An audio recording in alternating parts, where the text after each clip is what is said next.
All right, today we are going to make a 5 by 6 inch box with a 1 by 1 inch grid inside of it.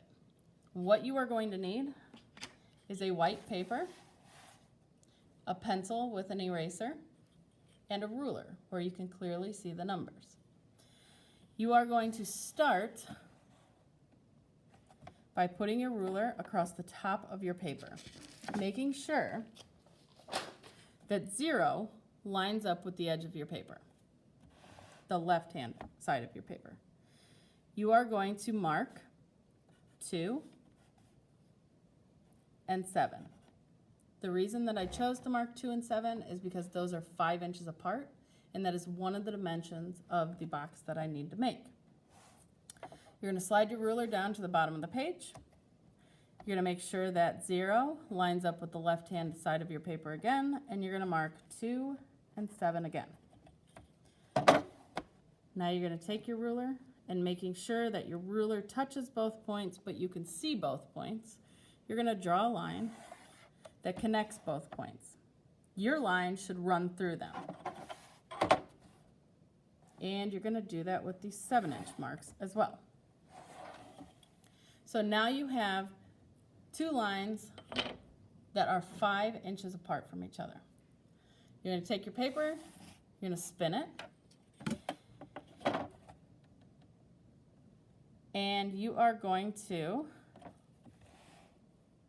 line up your ruler so that it's parallel to the 2 lines that you just made. And with 0, you're going to line 0 up with the left-hand side of your paper again.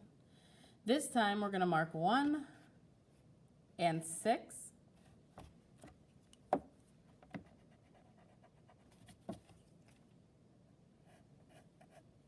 I apologize. This time we're going to mark 1 and 7 because we need 2 lines that are 6 inches apart. And you're going to slide your ruler down to the bottom. You are going to line 0 up again with the left-hand side of your paper. Mark 1 and 7 again.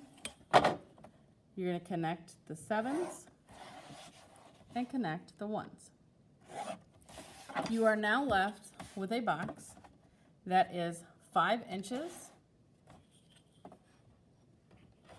by 6 inches. Inside of your box, and you can erase these little extra lines on the outside of your box if you would like to.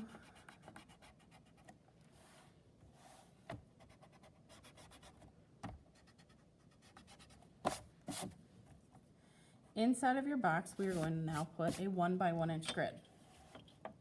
So to start off with, we're going to line our ruler up across the top of the box, making sure that 0 lines up with the left-hand side of your rectangle, and you are going to lightly mark every inch.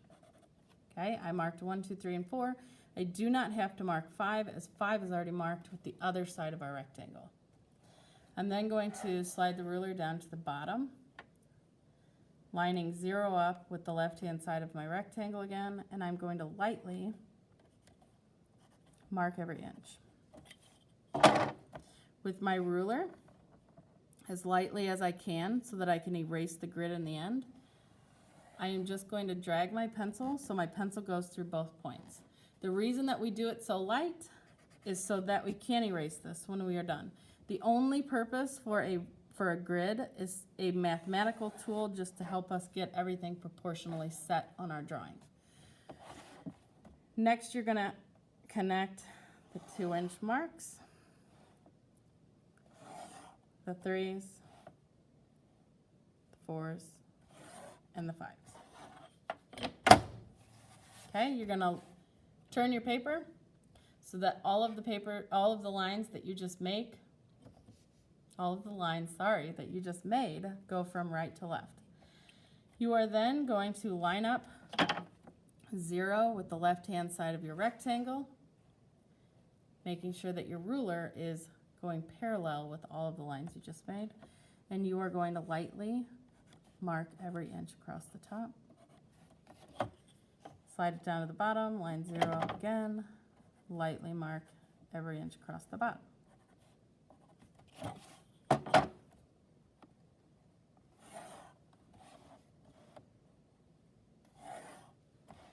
Okay, you are going to lightly connect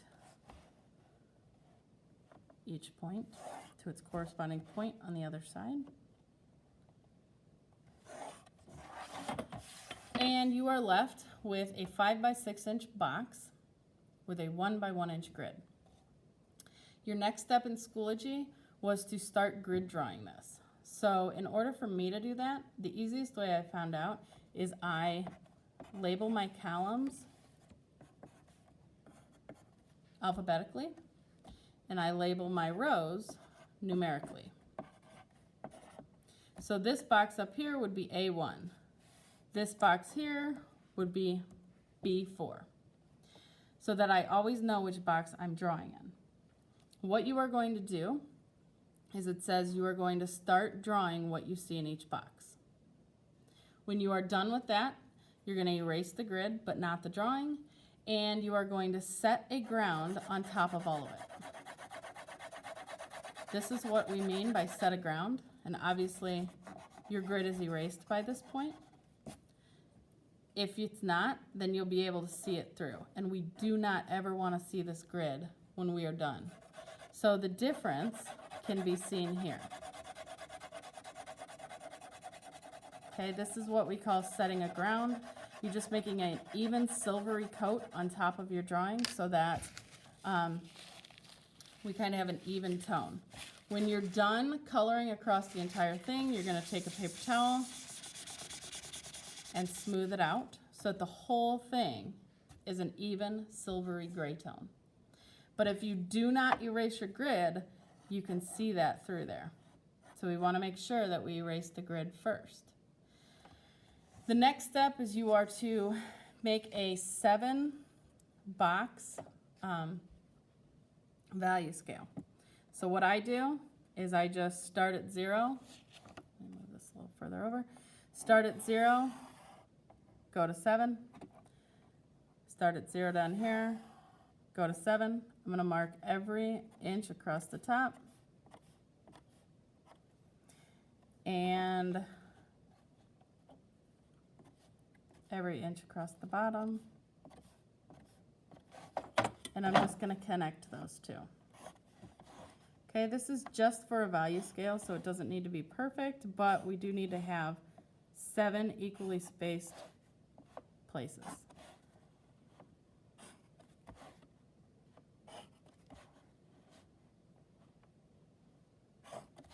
All right. With that, a value scale shows us the different values that we are going to use in our drawing. So you're going to start by shading your darkest value in the last box. Okay, making sure that it's even. You want the whole thing one even tone.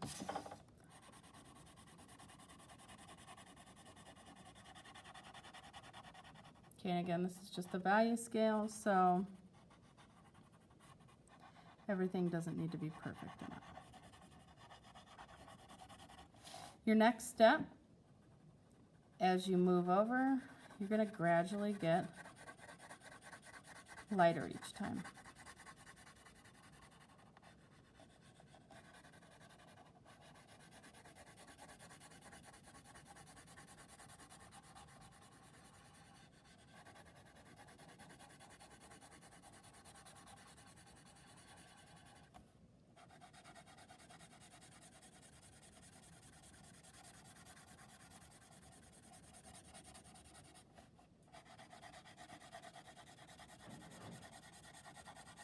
Your middle boxes should be variations of medium tones. So you have really dark down here, your mediums are going to be within here. And each time you're getting lighter and lighter and lighter.